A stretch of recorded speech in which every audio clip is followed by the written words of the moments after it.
sangat mengerikan yang keluar dari neraka jahanam. Ya, jadi belum sampai, masih melayang.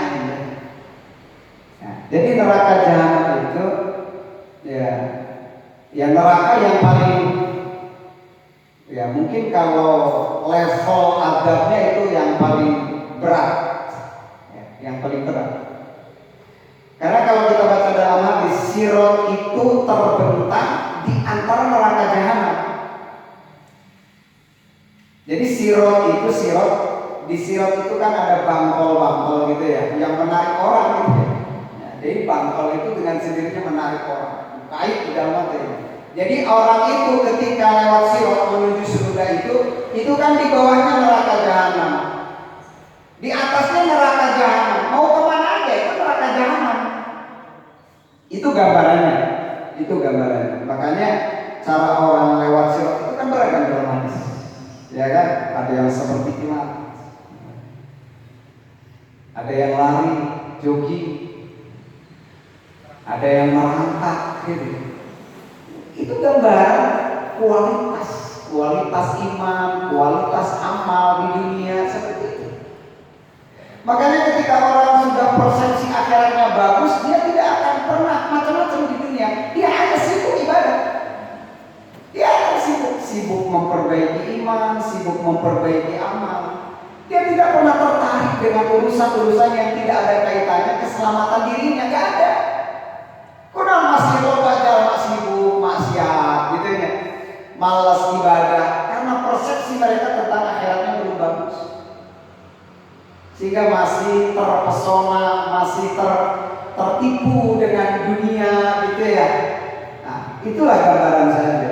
Makanya orang yang sudah memiliki pemahaman gambaran neraka di depan mata, gitu ya, mereka akan senantiasa sibuk untuk mempersiapkan amalan, mempersiapkan bekal agar selamat nanti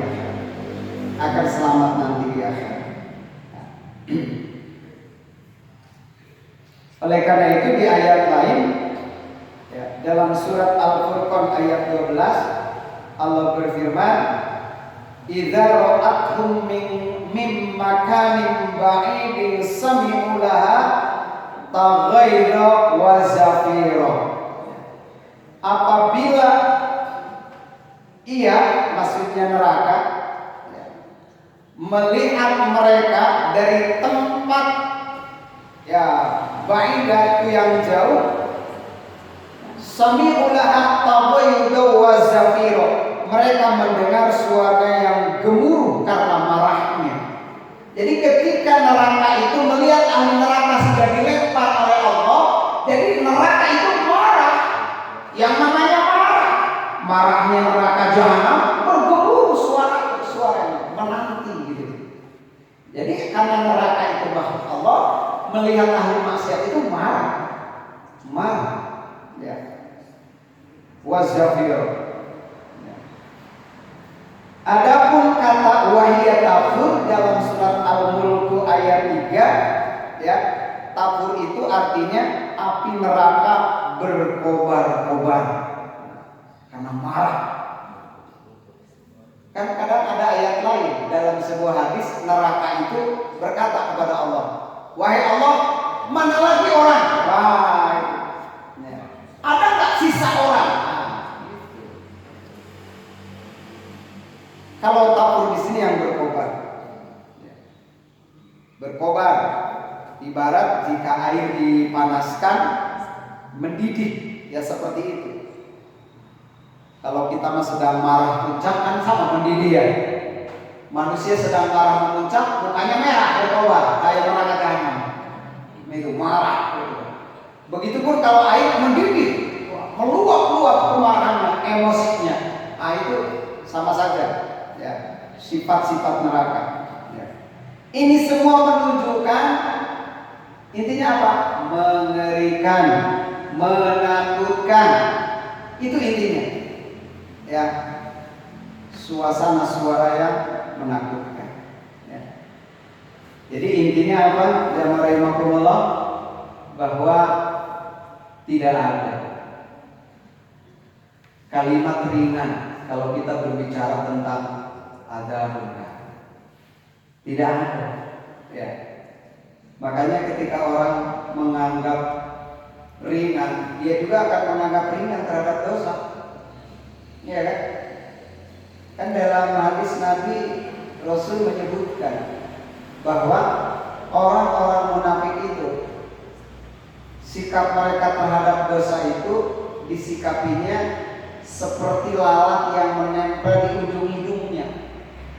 Jadi mun aya laler ya menempel di ujung hidung, tinggal bagaimana? Tinggal diusir dengan kalimat ya. Gitu ya. Jadi bentuk pengusiran ini bentuk menganggap ringan gitu ya. Ini orang munafik. Oh, ini dosa letik. Hati-hati. Hati-hati ketika orang sudah mempersepsikan dosa letik. Orang mukmin itu tidak seperti itu. Apa orang mukmin itu? Prinsipnya tidak ada dosa kecil, tidak ada dosa besar. Ya. Pertanyaannya, kita dosa itu kepada siapa? Dosa itu kepada Allah, sang pemilik neraka, sang pemilik segala-galanya. Ya, ala kulli syai'in qadir. Ya, itulah doktrin yang harus kita tanamkan. Ya. Jadi secara umum dua ayat ini memiliki pemahaman. Pertama, bahwa azab Allah itu maha dahsyat. Yang kedua, bagi orang mukmin ini pelajaran. Pelajaran. Apa pelajarannya? Berusaha untuk menghindari apapun yang bisa berefek neraka, yang bisa diancam dengan neraka. Maka di dunia ini tempatnya, di dunia ini tempatnya. Untuk apa? Untuk mempersiapkan diri kita. Dan kita yakin bahwa orang mukmin itu, orang bertakwa itu jelas dalam Al-Quran surga tempatnya. Cuma persoalannya tidak semua orang-orang beriman bisa langsung masuk surga. Ya. Karena surga itu tempat suci, maka harus dibersihkan dulu. Dibersihkan dulu. Makanya kita harus berusaha memilih sebuah amalan yang akan mengantarkan kita ke surga. Tidak usah mampir dulu, ya. Tidak usah mampir dulu. Nauzubillah. Karena walaupun sebentar, kita tahu bahwa waktu akhirat itu satu hari akhirat berbanding 1000 tahun dunia. 1000 tahun dunia. Bayangkan jika naudzubillah ada seseorang masuk neraka sehari akhirat itu sama dengan 1000 tahun. Lama nggak 1000 tahun? Lama. Jadi jangan sampai usia kita di dunia yang sebentar ini justru tadi